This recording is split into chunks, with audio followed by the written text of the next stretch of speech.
একজন পুরুষের সতর হচ্ছে নাভি থেকে টাকনুকিরা পর্যন্ত, আর একজন নারীর সতর হচ্ছে তার হাতের কবজি, মুখমণ্ডল এবং পায়ের পাতা ব্যতীত পুরা শরীরটাই তার জন্য সতর।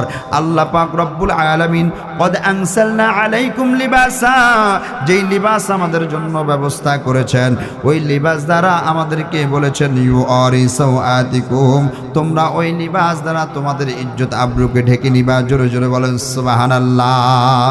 কতটুকুন ঢাকবেন? যতটুকুন আল্লাহ সতর বলে নির্ধারণ করে দিয়েছেন। নারীর জন্য যতটুকুন তিনি ততটুকুন সম্পূর্ণটা ঢেকে নিবে, আবার পুরুষের জন্য যতটুকুন তিনিও ততটুকুন ফরজটা পরিপূর্ণভাবে ঢেকে নিতে হবে। কথা বলেন ঠিক কিনা? আরো জোরে বলেন ঠিক কিনা? নাভি থেকে টাকনুকিরা পর্যন্ত পুরুষের সতর, কিন্তু আমরা কি করি? এমনভাবে লুঙ্গি কাঁচা দিলে আমাদের উপরে সব দেখা যায় কি যায় না? আরো জোরে বলেন যায় কি যায় না? আমরা তো সেই সতর অনুযায়ী আমরা পর্দা করতে পারি না। আপনি যখন হাঁটুর উপরে পোশাক উঠিয়ে ফেলবেন তখন সেটা হারাম হয়ে যাবে। হারাম অবস্থা যদি আপনি মৃত্যুবরণ করেন, হায় হায়। আল্লাহ তাআলা বলেন ইউআরি সাওআতিকুম, আমি আল্লাহ যেই পোশাক দিয়েছি ওই পোশাক দ্বারা তোমরা তোমাদের ইজ্জত আর লজ্জাস্থানকে ডেকে নিবা। ওয়ারিশা, আর আমার আল্লাহ পাক রব্বুল আলামিন বলেছেন ওই পোশাক দ্বারা যে ইজ্জত আবরুটা ঢেকে নিবা, ওই ঢাকনাকৃত বস্তু দ্বারাই তোমরা যখন তোমাদের ইজ্জত আবরুকে ঢাকবা, সেটাই হবে তোমাদের জন্য সবচাইতে বড় সৌন্দর্য। জোরে জোরে বলি সুবহানাল্লাহ। আমি আপনি মনে করি আমরা ছোট্ট ছোট্ট কাপড় পরলে, আমি আপনি মনে করি আমরা দেখালে মনে হয় অনেক সুন্দর দেখা যায়। না না না, আমার আল্লাহ পাক রব্বুল আলামিন বলছে আমি আল্লাহ যে লিবাস দিয়েছি ওই লিবাস দ্বারা যখন তোমরা তোমাদের শরীরটাকে ঢেকে নিবা, সেটাই হচ্ছে তোমাদের জন্য সবচাইতে সৌন্দর্য। জোরে জোরে বলেন সুবহানাল্লাহ। আরো জোরে বলেন সুবহানাল্লাহ। আল্লাহ যেই সৌন্দর্যের কথা বলেছেন আমরা সেই সৌন্দর্য অনুযায়ী চলতে চাই কি চাই না? আরো জোরে বলেন চাই কি চাই না? আল্লাহ তাআলা বলেন ওয়ালিবাসুত তাকওয়া যালিকা খায়র। আমার আল্লাহ বলেন বান্দারা, আমি আল্লাহ যে পোশাক দান করেছি ওই পোশাক দ্বারা যখন তোমরা তোমাদের শরীরটাকে আবৃত করে নিয়েছ, এটাই হচ্ছে তোমাদের জন্য বড়ই সৌন্দর্য, আর ওইটাই হচ্ছে তাকওয়ার পোশাক। জোরে জোরে বলেন সুবহানাল্লাহ। আর যারা তাকওয়ার পোশাক অবলম্বন করলো, যারা তাকওয়ার পোশাক গ্রহণ করলো, যারা তাকওয়ার পোশাক পরলো, তারা যেন যালিকা খায়র, সেটাই হচ্ছে তাদের জন্য উত্তম। জোরে জোরে বলেন সুবহানাল্লাহ। আরো জোরে বলি না সুবহানাল্লাহ। ডেকিল রাসূলুল্লাহ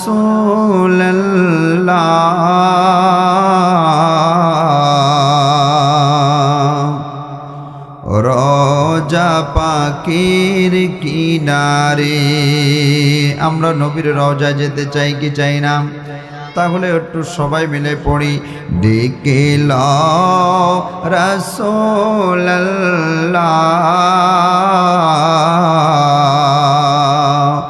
রওজা পাকের কিনারে। আমি কেঁদে কেঁদে হই গো সারা,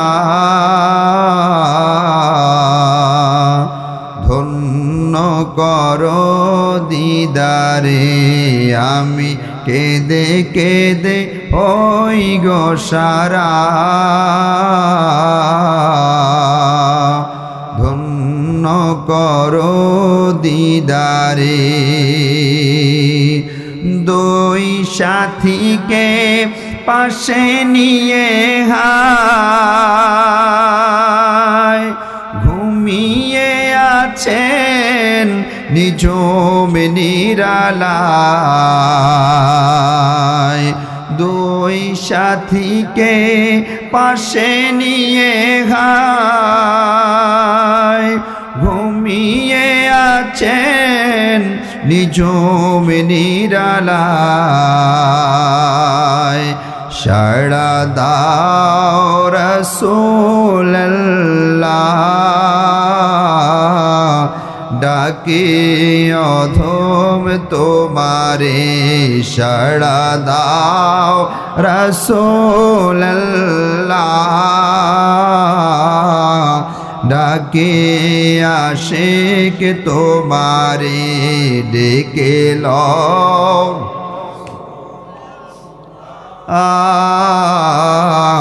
রোজা পাখির কিনারে ডেকে লও রাসূলুল্লাহ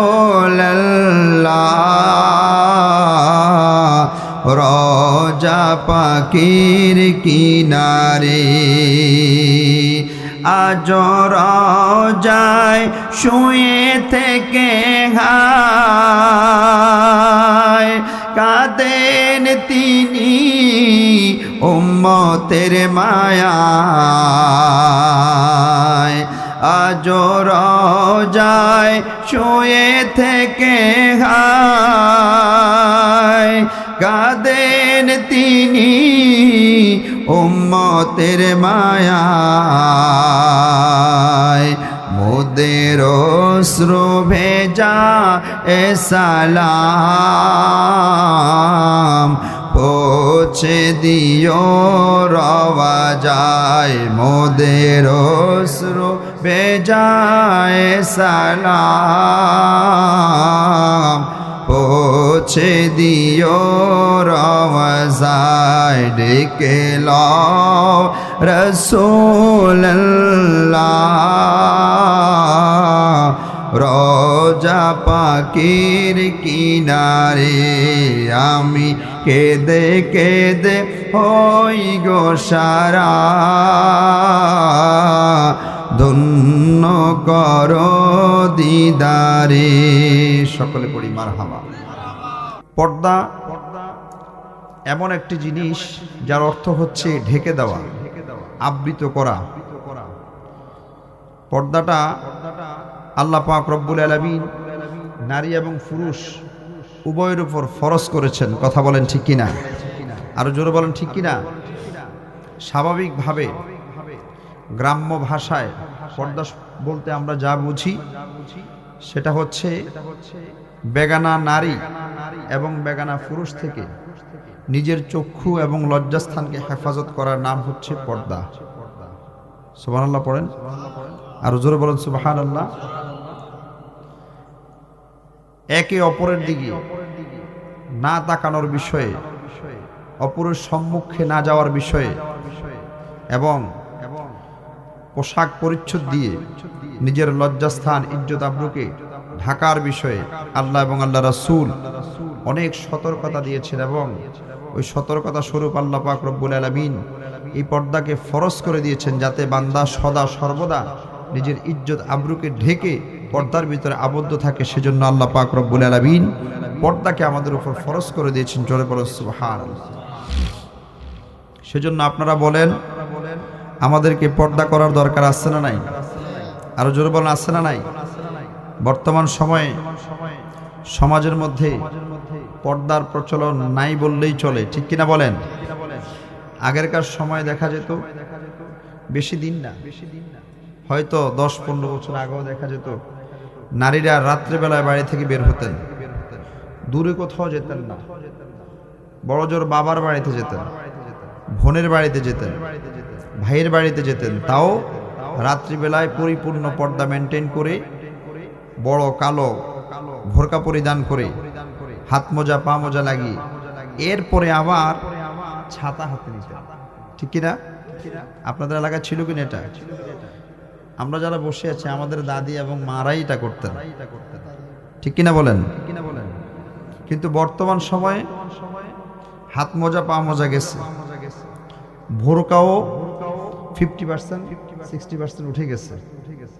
কিছু কিছু বৃদ্ধ মা এবং বোনেরা যারা আছেন তিনারা ভোরকা পরেন, আর অন্যান্যরা যারা অনেকে ভোরকা পরেন কিন্তু সেগুলো ভোরকার কাতারে পড়ে, আর জোর বলেন পড়ে।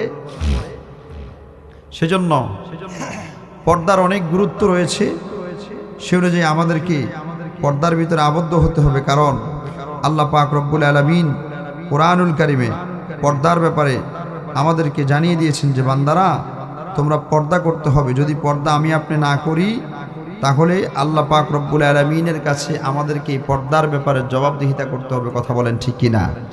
আরো জোরে বলেন ঠিক কিনা? আল্লাহ পাক রব্বুল আলামিন কুরআনুল কারীমে বান্দাদেরকে উদ্দেশ্য করে বলছেন, বান্দারা আমার আল্লাহ পাক রব্বুল আলামিন বলে দিচ্ছেন, কুল লিল মুমিনিনা ইয়াগুদ্দু মিন আবসারিহিম ওয়া ইয়াহফাযু ফুরুজাহুম। জোরে কোন আল্লাহু আকবার।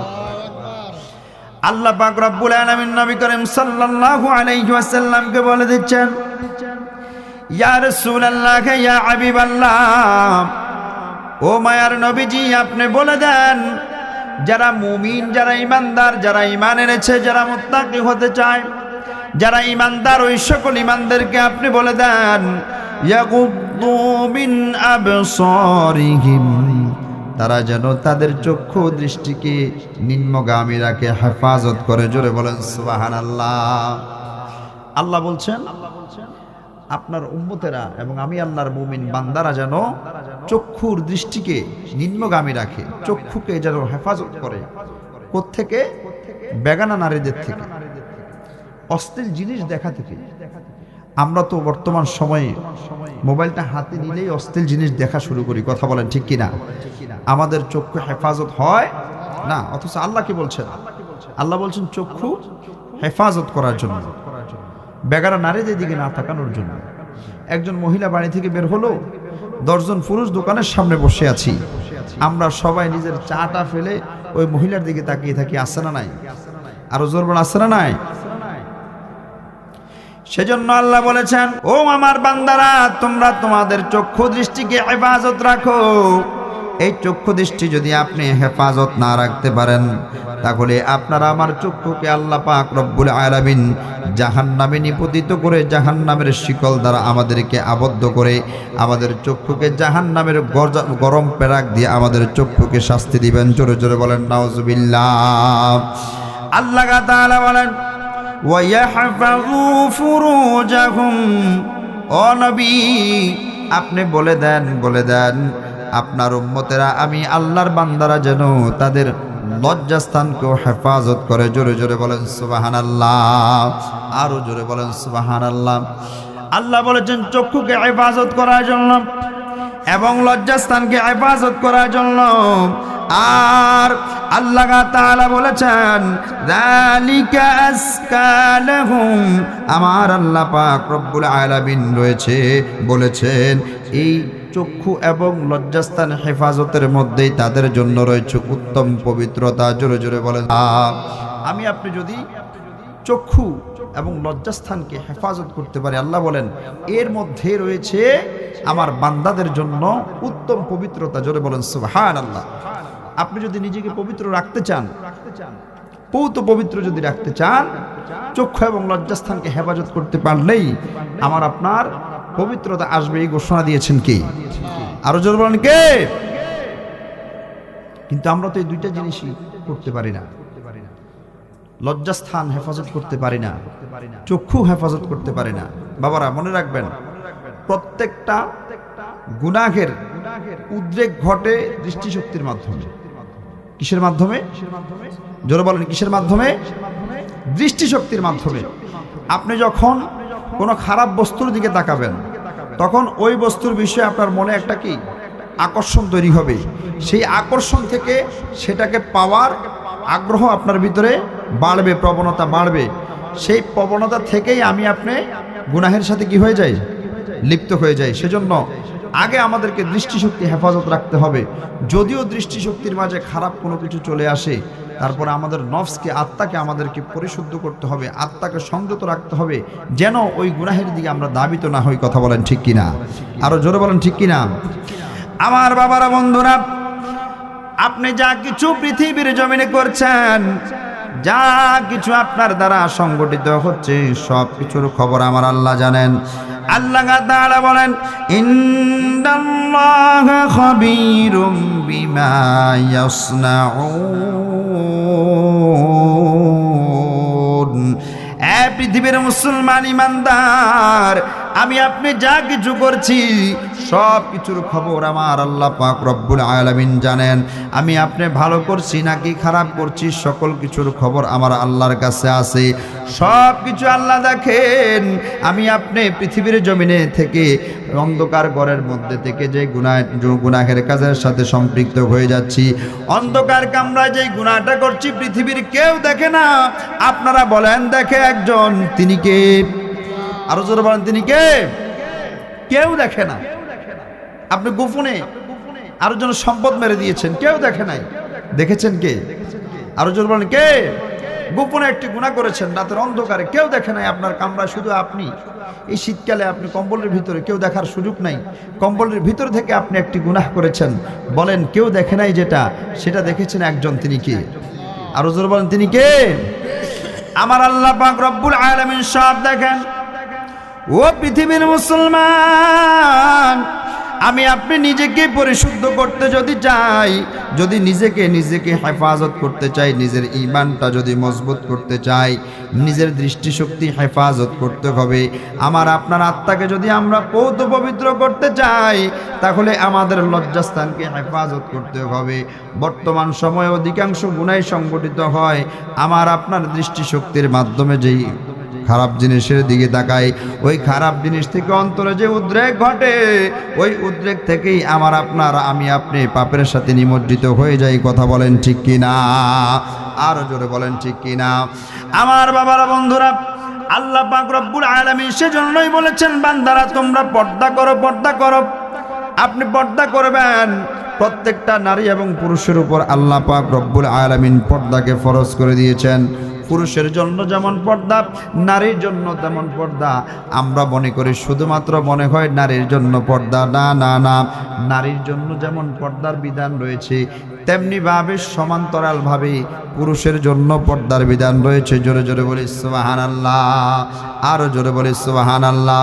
সেজন্য আমাদেরকেও পর্দা করতে হবে, নারীদেরকেও পর্দা করতে হবে। সকলের পর্দার ব্যাপারে আমার আল্লাহ পাক রব্বুল আলামিন কুরআনুল কারীমের মধ্যে ঘোষণা করে দিচ্ছেন।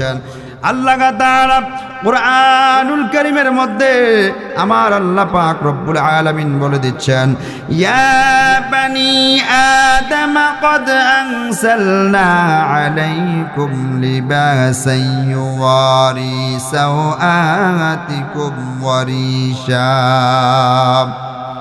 আল্লাহ তাআলা বলেন, হে বনি আদম, ক্বাদ আনসালনা, আমি আল্লাহ পাক রব্বুল আলামিন তোমাদের জন্য ব্যবস্থা করেছি, আমি আল্লাহ তোমাদের জন্য নাজিল করেছি। আলাইকুম লিবাসা, আমি আল্লাহ তোমাদের জন্য পর্দার ব্যবস্থা করেছি, পোশাকের ব্যবস্থা করেছি, ইজ্জত আবরু ঢাকার ব্যবস্থা করেছি। আলাইকুম লিবাসা, ওইটাই হচ্ছে পোশাক। আর পোশাক, পোশাক, এই পোশাকটা কেমন হবে? আল্লাহ পাক রব্বুল আলামিন বলেন, ইউয়ারি সাওআতিকুম, আমি আল্লাহ যেই পোশাকের ব্যবস্থা করেছি, ওই পোশাক দ্বারা তোমরা তোমাদের লজ্জাস্থানকে ঢাকবা। আমার বন্ধুরা, বাবারা, একজন পুরুষের সতর হচ্ছে নাভি থেকে টাকনুকিরা পর্যন্ত, আর একজন নারীর সতর হচ্ছে তার হাতের কবজি, মুখমণ্ডল এবং পায়ের পাতা ব্যতীত পুরা শরীরটাই তার জন্য সতর। আল্লাহ পাক রব্বুল আলামিন ক্বাদ আনসালনা আলাইকুম লিবাসা, যেই লিবাস আমাদের জন্য ব্যবস্থা করেছেন, ওই লিবাস দ্বারা আমাদেরকে বলেছেন, ইউআরি সাওআতিকুম, তোমরা ওই লিবাস দ্বারা তোমাদের ইজ্জত আবরুকে ঢেকে নিবা। জোরে জোরে বলেন সুবহানাল্লাহ। কতটুকুন ঢাকবেন? যতটুকুন আল্লাহ সতর বলে নির্ধারণ করে দিয়েছেন। নারীর জন্য যতটুকুন, তিনি ততটুকুন সম্পূর্ণটা ঢেকে নিবে। আবার পুরুষের জন্য যতটুকুন, তিনিও ততটুকুন ফরজটা পরিপূর্ণভাবে ঢেকে নিতে হবে। কথা বলেন ঠিক কিনা? আরো জোরে বলেন ঠিক কিনা? নাভি থেকে টাকনুকিরা পর্যন্ত পুরুষের সতর, হাঁটু পর্যন্ত পুরুষের সতর। কিন্তু আমরা কি করি? এমনভাবে লুঙ্গি কাঁচা দিলে আমাদের উপরে সব দেখা যায় কি যায় না? আরো জোরে বলেন যায় কি যায় না? আমরা তো সেই সতর অনুযায়ী আমরা পর্দা করতে পারি না। আপনি যখন হাঁটুর উপরে পোশাক উঠিয়ে ফেলবেন, তখন সেটা হারাম হয়ে যাবে। হারাম অবস্থা যদি আপনি মৃত্যুবরণ করেন, হায় হায়। আল্লাহ পাক আমাদেরকে বুঝার তৌফিক দান করেছে, বলুন আমিন। আরো জোরে বলুন আমিন। আল্লাহ তাআলা বলেন, ইউআরি সাওআতিকুম, আমি আল্লাহ যেই পোশাক দিয়েছি, ওই পোশাক দ্বারা তোমরা তোমাদের ইজ্জত আর লজ্জাস্থানকে ডেকে নিবা। ওয়ারিশা, আর আমার আল্লাহ পাক রব্বুল আলামিন বলেছেন ওই পোশাক দ্বারা যে ইজ্জত আব্রুটা ঢেকে নিবা, ওই ঢাকনাকৃত বস্তু দ্বারাই তোমরা যখন তোমাদের ইজ্জত আব্রুকে ঢাকবা, সেটাই হবে তোমাদের জন্য সবচাইতে বড় সৌন্দর্য। জোরে জোরে বলি সুবহানাল্লাহ। আমি আপনি মনে করি আমরা ছোট্ট ছোট্ট কাপড় পরলে, আমি আপনি মনে করি আমরা দেখালে মনে হয় অনেক সুন্দর দেখা যায়। না না না, আমার আল্লাহ পাক রব্বুল আলামিন বলছে আমি আল্লাহ যে লিবাস দিয়েছি, ওই লিবাস দ্বারা যখন তোমরা তোমাদের শরীরটাকে ঢেকে নিবা, সেটাই হচ্ছে তোমাদের জন্য সবচাইতে সৌন্দর্য। জোরে জোরে বলেন সুবহানাল্লাহ, আরো জোরে বলেন সুবহানাল্লাহ। আল্লাহ যেই সৌন্দর্যের কথা বলেছেন, আমরা সেই সৌন্দর্য অনুযায়ী চলতে চাই কি চাই না? আরো জোরে বলেন চাই কি চাই না? আল্লাহ তাআলা বলেন ওয়ালিবাসুত তাকওয়া যালিকা খায়র। আমার আল্লাহ বলেন বান্দারা, আমি আল্লাহ যেই পোশাক দান করেছি, ওই পোশাক দ্বারা যখন তোমরা তোমাদের শরীরটাকে আবৃত করে নিয়েছ, এটাই হচ্ছে তোমাদের জন্য বড়ই সৌন্দর্য, আর ওইটাই হচ্ছে তাকওয়ার পোশাক। জোরে জোরে বলেন সুবহানাল্লাহ। আর যারা তাকওয়ার পোশাক অবলম্বন করলো, যারা তাকওয়ার পোশাক গ্রহণ করলো, যারা তাকওয়ার পোশাক পরলো, তারা যেন যালিকা খায়র, সেটাই হচ্ছে তাদের জন্য উত্তম। জোরে জোরে বলেন সুবহানাল্লাহ, আরো জোরে বলি না সুবহানাল্লাহ। সেজন্য আমরা যেখানে আল্লাহ খুশি, আল্লাহ রাসূল খুশি, যেই পোশাক পরিচ্ছদ পরিধান করলে আল্লাহ পাক রব্বুল আলামিন রাজি হয়ে যায়, খুশি হয়ে যায়, সেই পোশাক আমরা পরতে রাজি আছি না নাই? আরো জোরে বলেন আছি না নাই? আমরা কি পরবো? আমরা তো নিজেদেরটাই ঠিক রাখতে পারি না। কথা বলেন ঠিক কিনা? এখনকার বর্তমান বাবারা এবং মায়েরা তাদের সন্তানদেরকে পাতলা রেশমের কাপড় কিনে দেয়, আছে না নাই? আছে না নাই? নিজের সন্তান মেয়ে এবং ছেলেদেরকে এমন এমন পোশাক কিনে দেয়, যে পোশাকগুলো পরলে একটা সুস্থ মানুষ, নেককার ইমানদার মানুষ, ওই মানুষের পাশ দিয়ে যেতে চাইবেন। আছে না নাই? আছে না নাই? ঈদের সময় আসলে এমন এমন পোশাক বাবারা কিনে দেয়, বাবারা নিজেরা উদ্বুদ্ধ, মেয়ে চায় না কিন্তু বাবার মনে চাইছে এবার মেয়েকে এই অমুক ড্রেসটা কিনে দিবে, বাবা কিনে দেয়। জর্জেট কাপড়, যেগুলো একদম পাতলা রেশমের কাপড়, যেগুলো পরলে শরীরের অঙ্গ প্রত্যঙ্গ দেখা যায়, শরীরের চামড়া দেখা যায়, বোঝা যায় তার শরীরের ভিতরের অংশটা, এমন পোশাক কিনে দেয়। আল্লাহ পাক রব্বুল আলামিন আমাদেরকে এমন পোশাক থেকে হেফাজত করুক, বলেন আমিন। আরো জোর বলেন আমিন। বাবারা আমার গভীর মনোযোগ, আল্লাহ তাআলা আমাকে আপনাকে যে পোশাক পরিধানের কথা বলেছেন, সেই পোশাক আমাদেরকে অবলম্বন করতে হবে। হযরতে আয়েশা রাদিয়াল্লাহু তাআলা আনহা তিনি বর্ণনা করেন, রাসূল করিম সাল্লাল্লাহু আলাইহি ওয়াসাল্লামের কাছে হযরতে আবু বকর রাদিয়াল্লাহু তাআলা আনহুর কন্যা হযরতে আসমা রাদিয়াল্লাহু তাআলা আনহা একদিন প্রবেশ করলেন রাসূলুল্লাহ সাল্লাল্লাহু আলাইহি ওয়াসাল্লামের হুজরা মুবারকের ভিতরে। আল্লাহ রাসূল সাল্লাল্লাহু আলাইহি ওয়াসাল্লামের হুজরা মুবারকের ভিতরে যখন প্রবেশ করলেন, আসমা রাদিয়াল্লাহু তাআলা আনহার শরীরের মধ্যে ছিল একটি জর্জেট পাতলা কাপড়। ওই পাতলা কাপড় দেখে আমার আপনার নবী, মায়ার নবী, তার দিক থেকে নিজের চেহারাটা ঘুরিয়ে নিলেন, নিজের চক্ষুটা ঘুরিয়ে নিলেন। আল্লাহ রাসূল সাল্লাল্লাহু আলাইহি ওয়াসাল্লাম ডাক দিলেন আসমারে, এ আসমা, শোনো শোনো শোনো, মহিলারা যখন বালেগা হয়ে যায় তখন তারা তাদের গায়ের মধ্যে যেন পাতলা কাপড় না পরে, এমন পোশাক তোমরা পরবা না যেই পোশাক দ্বারা তোমাদের শরীরের অঙ্গ প্রত্যঙ্গগুলো দেখা যায়। আমার নবী সাল্লাল্লাহু আলাইহি ওয়াসাল্লাম তাকে উপদেশ দিয়ে বললেন, হ্যাঁ তুমি অবশ্যই অবশ্যই এতটুকুন পর্যন্ত ঢেকে রাখতে, খোলা রাখতে পারবা। আল্লাহর নবী সাল্লাল্লাহু আলাইহি ওয়াসাল্লাম বলেন, ইলা ওয়াজহিহি ওয়া কাফাইহি, তুমি তোমার মুখমণ্ডল এবং হাতের গিরা পর্যন্ত, কবজি পর্যন্ত এই জায়গাটা খোলা রাখতে পারবা, বাকি সম্পূর্ণ শরীর তোমাকে ঢেকে নিতে হবে। জোরে জোরে বলি সুবহানাল্লাহ, আরো জোরে বলি সুবহানাল্লাহ। আমার বাবারা, হযরত উম্মে সালামা রাদিয়াল্লাহু তাআলা আনহা বলেন, আমি এবং উম্মে মাইমুনা রাদিয়াল্লাহু তাআলা আনহা উভয় রাসূলুল্লাহ সাল্লাল্লাহু আলাইহি ওয়াসাল্লামের হুজরার ভিতরে ছিলাম। রাসূল সাল্লাল্লাহু আলাইহি ওয়াসাল্লামের হুজরা মুবারকে রাসূল করিম সাল্লাল্লাহু আলাইহি ওয়াসাল্লামের সম্মুখে বসা ছিলাম। ইন দি মিন টাইমে আব্দুল্লাহ ইবনে উম্মে মাকতুম রাদিয়াল্লাহু তাআলা আনহু রাসূল করিম সাল্লাল্লাহু আলাইহি ওয়াসাল্লামের কামরার ভিতরে প্রবেশ করলেন। আমার আপনার নবী সাল্লাল্লাহু আলাইহি ওয়াসাল্লাম যেই মাত্র আব্দুল্লাহ ইবনে উম্মে মাকতুম রাদিয়াল্লাহু তাআলা আনহু প্রবেশ করলেন, সঙ্গে সঙ্গে উম্মে সালামা রাদিয়াল্লাহু তাআলা আনহাকে বললেন, তোমরা তার কাছ থেকে পর্দা করো, তোমরা তার কাছ থেকে সরে যাও, তার কাছে তোমরা পর্দা করো। হযরত উম্মে সালামা রাদিয়াল্লাহু তাআলা আনহা আল্লাহর রাসূল সাল্লাল্লাহু আলাইহি ওয়াসাল্লামকে বললেন, ইয়া রাসূলুল্লাহ, ইয়া হাবিবাল্লাহ, ও মায়ের নবীজি, ও গো নূরে নবী, ইয়া রাসূলুল্লাহ, ইয়া হাবিবাল্লাহ, নবী গো, উম্মে মাকতুম তো অন্ধ, সে তো চোখে দেখে না। ইয়া রাসূলুল্লাহ, তার কাছ থেকে কি আমাদের পর্দা করতে হবে নাকি? সে তো চোখে দেখে না, আমরা যেখানে আছি সে তো আমাদেরকে দেখতে পারবে না। আমার আপনার মায়ার নবী সাল্লাল্লাহু আলাইহি ওয়াসাল্লাম ডাক দিলেন, হ্যাঁ উম্মে সালামা, উম্মে মাকতুম সে অন্ধ, সে তোমাদেরকে দেখে না, কিন্তু তোমরা তো অন্ধ নয়, তোমরা তো তাকে দেখতে পারছো। জোরে কোন আল্লাহু আকবার। তোমরা তো তার চেহারা দেখতে পারছো, তোমাদের জন্য সে যেমন বেগানা, তার জন্য তোমরা সেম ভাবে বেগানা। সুতরাং তোমরা তার দিকে তাকাতে পারবে না, তোমরা তার কাছ থেকে পর্দা করো। জোরে জোরে বলেন সুবহানাল্লাহ। একজন অন্ধ মানুষ, অন্ধের কাছ থেকে আল্লাহর নবী উম্মে সালামা রাদিয়াল্লাহু তাআলা আনহা এবং উম্মে মাইমুনা রাদিয়াল্লাহু তাআলা আনহা দুইজনকে পর্দা করার ব্যাপারে সতর্ক করেছেন। ও আমার বন্ধুরা, আমাদের মা বোনেরা অথবা আমরা যারা আছি, আমরা তো পর্দার ব্যাপারে বড় বেখেয়াল। মা বোনেরা দেখা যায় নিজের বাসুরের সামনে, নিজের দেবরের সামনে চলে আসেন, নিজের চাচা শ্বশুরের সামনে চলে আসেন। যুবক যারা বালেগ ব্যক্তি, বালেগদের সামনে চলে আসেন।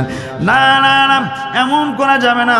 অন্য পুরুষ পরপুরুষ যখন বাড়িতে আসে, যখন আপনি দেখবেন কসমেটিক বিক্রেতারা যখন চলে আসে বাড়ির মধ্যে, ফেরিওয়ালারা যখন চলে আসে বাড়ির মধ্যে, আমার বাড়ির আম্মা জানেরা হুমড়ি খেয়ে তার সামনে গিয়া পড়ে। কথা কন ঠিক কি না? আরো জোরে কন, আছে না নাই?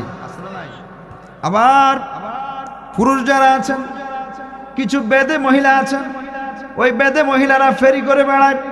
তারা বাড়িতে আসলে বাড়ির পুরুষেরাও আবার তাদের সামনে গিয়া দাঁড়ায় দাঁড়ায় কথা বলে, আছে না নাই? আরো জোরে বলেন, আছে না নাই? না না না, নারী যেমন পর্দা করতে হবে, পুরুষকেও তেমন পর্দা করতে হবে। আমার বাবারা, আমার বন্ধুরা, আল্লাহ পাক রব্বুল আলামিন পর্দাটাকে আমাদের জন্য ফরজ করেছেন, শুধু নারীদের জন্য ফরজ করেন নাই। আমার আল্লাহ পাক রব্বুল আলামিন পুরুষদের জন্য পর্দা ফরজ করেছেন। জোরে বলি সুবহানাল্লাহ। আরো জোরে বলি না সুবহানাল্লাহ। সুতরাং আম্মা জানেরা যারা আছেন, বেগানা কোনো পুরুষের সামনে যাওয়া যাবে না। বিশেষ করে একই ঘরে থাকে দেবর ভাসুরদের সাথে অহরহ দেখা দিচ্ছেন, হারাম হারাম হারাম। আপনি তার সামনে যাবেন, কেন যাবেন? সে তো আপনার মাহরাম না, সে আপনার জন্য বেগানা, তার সামনে আপনি যেতে পারবেন না। আমরা যারা স্বামী আছি, আমরা স্বামীরা অনেক সময় বড় ভাই বিদেশ থেকে এসেছে, বউকে বাধ্য করে। কিছু কিছু স্ত্রী আছেন যারা পর্দা করতে চান, পর্দার ভিতরে আবদ্ধ থাকতে চান, কিন্তু আমার ভাই আসছে, তুমি আমার ভাইকে খোঁজখবর জিজ্ঞেস করবে না? ওই মহিলা যদি পর্দার ভিতর থেকে জিজ্ঞেস করে অথবা পর্দা করার চেষ্টা করে, তখন বাড়ির সবাই মিলে তাকে তহমত দেয়, হ্যাঁ তাই একটা পর্দাশীলে আছে। কথা কয় না, কথা বলে না।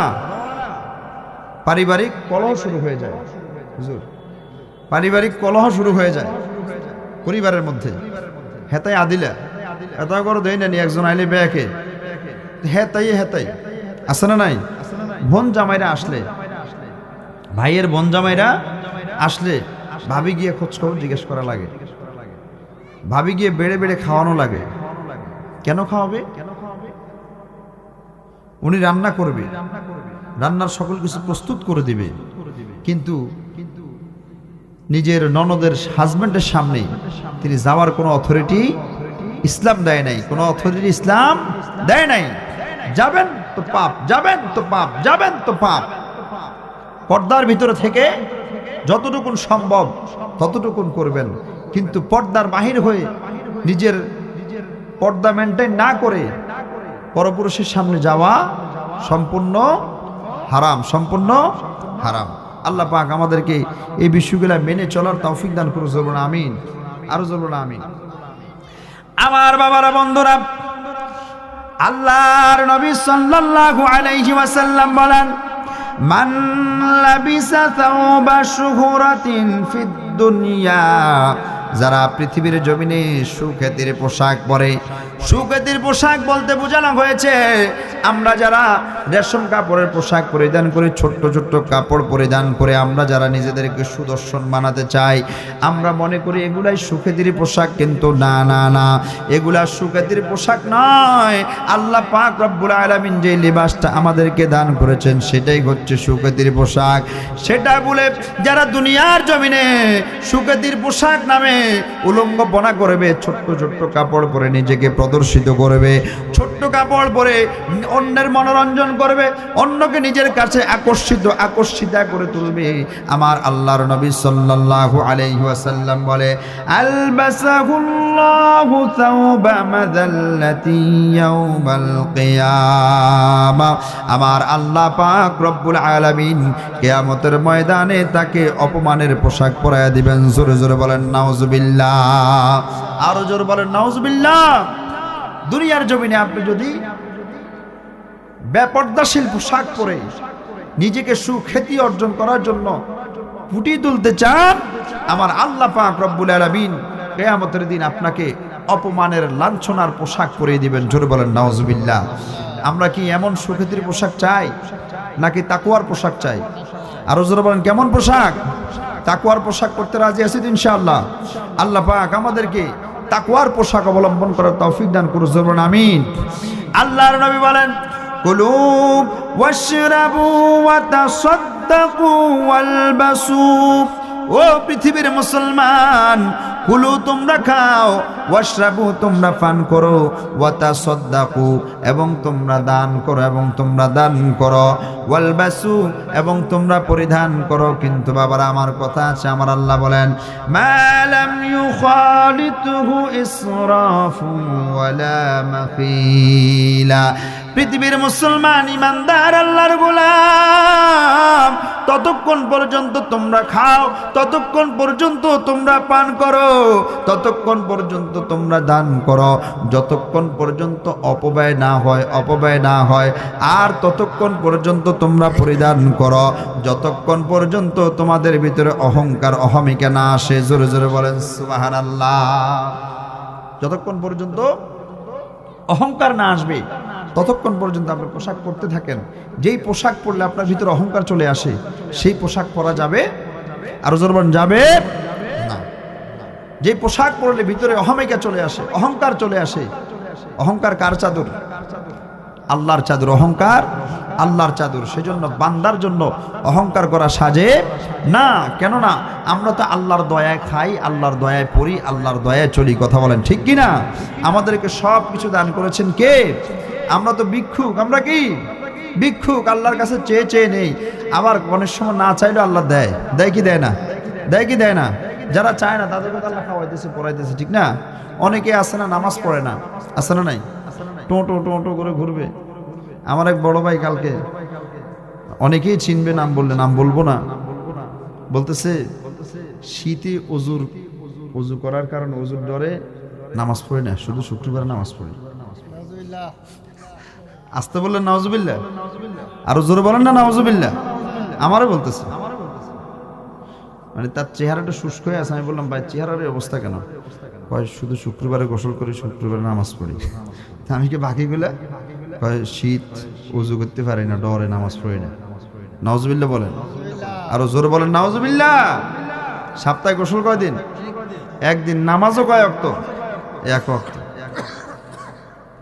আল্লাহ আমাদেরকে হেদায়েত দান করুন, বলেন আমিন। আরো জোরে বলেন আমিন। সেজন্য বাবারা আমার বলতেছিলাম, দুনিয়ার জমিনে আপনি অপব্যয় করতে পারবেন না। আপনি দান করবেন, দানের লিমিটেশন থাকতে হবে। যেখানে দান করলে, যেই পরিমাণ দান করলে অপব্যয় হবে না। একজনের দরকার 5 টাকা, আপনি দিয়েছেন 50,000, এটা অপব্যয়। এটা কি অপব্যয়? একজনের প্রয়োজন 1 গ্লাস পানি, আপনি দিয়েছেন 5 গ্লাস পানি, এটা কি অপব্যয়? সে যেটা খেয়েছে, যেটা প্রয়োজন, সেটা মিঠানোর পরে বাকিটা সে কি করবে? নষ্ট করবে। অপব্যয় করা যাবে আপনাকে খেতে হবে পরিমিত। আপনি খাবার খেতে পারবেন 1 প্লেট, নিছেন 4 প্লেট, 4 প্লেট নিয়ে এটা ঘাঁটি গুটি 1 প্লেট খেয়ে বাকিগুলো আপনি ফেলে দিচ্ছেন। অপব্যয় করা যাবে? অপব্যয় করা যাবে না। পানের কথা বললাম, এবং দানের কথাটাও বললাম যে দান করবেন, এই দানেরও কি থাকতে হবে? লিমিটেশন থাকতে হবে। যার যতটুকু প্রয়োজন আপনি দান করেন, দানবীর কোনো সমস্যা নেই, দেন, কিন্তু প্রয়োজনের অতিরিক্ত দিলে সেটা কি হবে? অপচয় হবে। একজনের দরকার, ধরেন বললাম না 500 টাকা, আপনি দিয়েছেন 1000, সে বাকি 500 টাকা দেখবেন ক্যারাম বোর্ড খেলে, জুয়া খেলে, অথবা লুডো খেলে। লুডো খেলে বাকি 100 টাকা কি করবে? নষ্ট করে দিবে। গতকালকে আমরা কুমিল্লা যাইতেছিলাম শাহপুর দরবার শরীফে। আমাদের মাসুম হুজুর চিনেন, আমাদের বাদরুদ্দুজা ভাইকে একজন একটা মেসেজ দিয়েছেন, ভাই আমাকে 500 টাকা দেন। জীবনে কোনোদিন ভাইয়ের কাছে উনি টাকা চায় নাই, ওই কালকে চাইছে। পরে ভাই বলল দোয়াবাঙ্গা একজন একটা বিকাশের দোকান দেখেছে, ওই দোকানে যান, ওই দোকানে গেলে দিবে। আমি বলে দিতেছি ফয়সাল ভাইকে ভাই ফোন দিছে। ফোন দেওয়ার পরে ফয়সাল ভাই বলতেছে, ভাই এদের টাকা দিয়েন না। কি লেগা? কইতে যে কোনো জায়গায় তখন জুয়া খেলছি, জুয়া খেলেন, টাকা নাই, এই টাকার জন্য আপনার এখন ফোন দিছে। এতে সারাদিন দোয়াবাঙ্গা ওই যে বাসের করে আর কি, লাইনম্যান, বাসের লাইনম্যান, এই লাইনম্যানই করে, রাতের বেলা জুয়া খেলে, জুয়ার টাকা আটকে গেলে মাঝে মাঝে মানুষের 500-1000 করে নেয়। তাহলে আপনি যদি ওই যে বললাম দান যেটা করবেন সেটা কি করতে হবে? পরিমিত করতে হবে, যতটুকু প্রয়োজন। পরে আমরা বাদুর ভাইয়ের ওই টাকাটা দেয় নাই, এরকম লোক আছে না নাই? আরো জোর আছে না নাই? সেজন্য যতটুকুন প্রয়োজন ততটুকুন দিতে হবে আপনাকে, অপব্যয় করা চলবে। এবং পরিধানের ক্ষেত্রে যেই পোশাকে আপনার ভিতরে অহংকার চলে আসবে, যেই পোশাকে আপনার ভিতরে অহমিকা চলে আসবে, 10 জনের সামনে বসলে আপনি তার দিকে তাকাবেন একবার, এদিকে তাকান একবার, এবার বলবেন কি পোশাক পরছো, আমি তো যেটা পরছি দেখছো সেই রকম। এরকম অহংকার যাদের ভিতরে চলে আসবে, ওই অহংকারী পোশাক পরিধান করা যাবে। অহংকারী পোশাক পরিধান করা যাবে যে পোশাক পরলে বিনয় থাকবে, মনের ভিতরে আদব থাকবে, ইখলাস থাকবে, সেই পোশাক আমাদেরকে পরতে হবে। কথা বলেন ঠিক কিনা? আরো জোর বলেন ঠিক কিনা? আমার বাবারা, বন্ধুরা, আল্লাহর নবী সাল্লাল্লাহু আলাইহি ওয়াসাল্লাম হাদিসে মুবারাকার মাঝে বলেন, 2 ধরনের ব্যক্তি জাহান্নামের মধ্যে প্রবেশ করবে যাদেরকে আমি নবী দেখি নাই।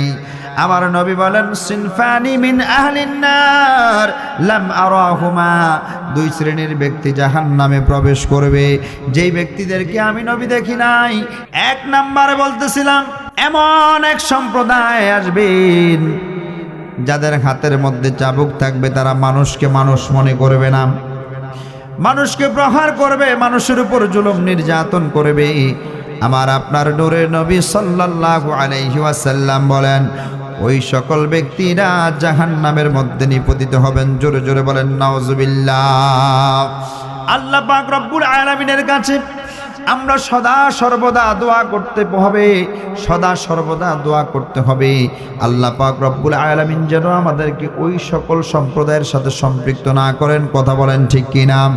আরো জোরে বলেন ঠিক কিনা? সেজন্য একটা কাজ করতে হবে। কাজটা কি?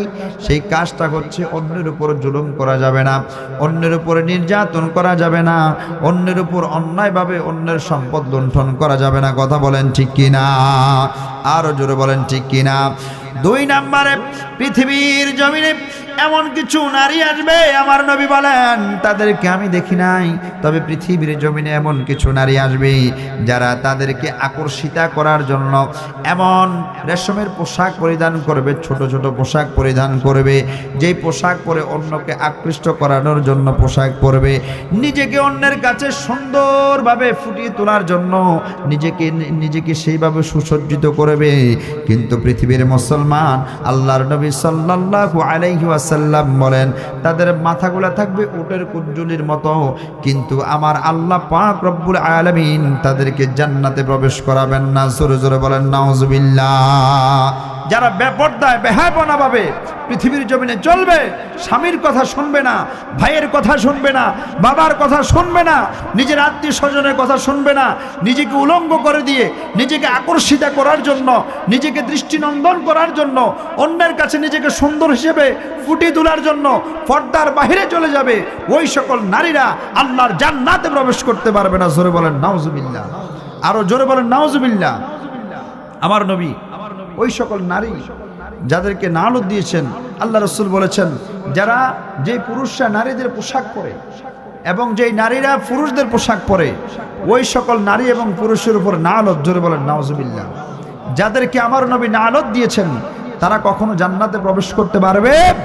সেজন্য আমার অনেক যুবক ভাই আছে যারা এখন নাকে ফুল দেয়, নাক ফুল দেয়, কানে ধুল দেয়, সেন্ট পরে।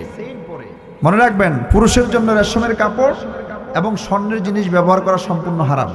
ব্রেসলাইট যদি স্বর্ণের, কিন্তু স্বর্ণের কোন জিনিস, হাতের আংটি, ব্রেসলাইট, কানের দুল, নাকফুল, গলার হার কোনোটাই পুরুষের জন্য জায়েজ নয়। এবং পাতলা রেশমের কাপড় পুরুষের জন্য জায়েজ নয়। আল্লাহ পাক আমাদেরকে এই জিনিসগুলো মেনে চলার তৌফিক দান করুন, বলুন আমিন। আমাদের যে সকল যুবক ভাইরা এখন নারীদের বেশভূষা ধরতে চায়, ওই যে একজন বাংলাদেশে ভাইরাল হয়েছেন, উনি স্মার্ট কি খান যেন, এডলফ খান, এই যে আমার ভাই বলে দিয়েছেন এডলফ খান, উনি নাকি এখন সুদর্শন পুরুষ, তার আপাদমস্তক যা আছে সব নারীদের পোশাক। নাউজুবিল্লাহ পড়েন। আল্লাহ রাসূলের ভাষ্য অনুযায়ী তারা জাহান্নামী, জোরে কর নাউজুবিল্লাহ, আরো জোরে বলেন নাউজুবিল্লাহ। এডলফ খান তার মায়ের না বাবার জানাজায় গিয়েছিল, দেখলাম যে যা পড়ছে সব নারীদের পোশাক। আসতে বললেন নাউজুবিল্লাহ, আরো জোরে বলেন না নাউজুবিল্লাহ। শুধু এডলফ খান এগুলা করে তা নয়, আপনার আমার সমাজেও এমন কিছু যুবক আছে না নাই? আরো জোরে বলেন আছে না নাই? দেখবেন কানের মধ্যে ধুল আছে না নাই, গলায় হার, হাতে ব্রেসলাইট, হাতে আংটি আছে না নাই? এগুলা থেকে আমাদের পুরুষদেরকে বিরত থাকার দরকার আছে কিনা? আর নারীদের মধ্যে যারা পুরুষের পোশাক পরিধান করবে, নারীদের মধ্যে এমন এখন অনেক আছে যারা প্যান্ট পরে, শার্ট পরে, কোট পরে, টাই পরে, ভুট পরে, আপাদ মস্তক যা কিছু আছে সব পুরুষের পোশাক পরিধান করে, আছে না নাই? আরো জোরে আছে না নাই? ওই সকল নারীদেরকে আপনি আমার কারণে ওই সকল নারীরা এসব পোশাক পরতে পারে। তার কারণ আপনি বলুন হুজুর পরে নারীরা আমাদেরকে কেন দোষারোপ করতেছেন? দোষারোপ করার কারণ একটাই, ওই নারীরা আমাদের কারো বোন, আমাদের কারো মা, আমাদের কারো স্ত্রী, আমাদের কারো কন্যা। আমি আপনি পুরুষ হিসেবে আমি আপনি সংসারে থাকতে কিভাবে আমার আপনার মেয়ে, আমার আপনার বোন, আমার আপনার মা, আমার আপনার স্ত্রী, আমার আপনার কন্যা কিভাবে পুরুষের পোশাক পরিধান করে, আপনার কাজটা কি, আপনি করেনটা কি? কথা কন, আর জোরে বলেন কথা কন। আপনি আমি ছাড় দিছি বলেই তারা এই পোশাকগুলো পরতে পেরেছে, কথা বলেন ঠিক কিনা? সেজন্য আমাদেরকে সচেতন হতে হবে। আমাদের পরিবারের যে মেয়েরা আছেন, মহিলারা আছেন, তাদের পোশাক পরিচ্ছদের ব্যাপারে আমরা সদা সর্বদা যেটা তাকওয়ার পোশাক, শরীয়তে যেটা জায়েজ করেছেন সেই পোশাক পরার জন্য আমরা তাদেরকে অবশ্যই বাইন্ডিংসের ভিতরে নিয়ে আসব, নির্দেশনা দিব এবং আপনার টাকায় সেই পোশাকগুলো ক্রয় করা হয়। আপনি তাকওয়ার পোশাক কেনার জন্য শুধুমাত্র টাকা খরচ করবেন, অন্য কোনো সুদর্শন করার জন্য রেশমের পোশাক, ছোট্ট পোশাক, পুরুষের পোশাক পরার জন্য আপনার কোনো অর্থ আপনার ঘরে কোনো মহিলাকে দিবেন না। রাজি আছেন? আর জোরে রাজি আছেন? আল্লাহ পাক রব্বুল আলামিন আমাদের নারী এবং পুরুষ উভয়কেই পর্দা মেনটেন করে চলার তৌফিক দান করুন, বলুন আমিন। আর জোরে আমিন। সকলের কাছে দোয়া চাই বিদায় নিচ্ছি। আসসালামু আলাইকুম ওয়া রাহমাতুল্লাহ।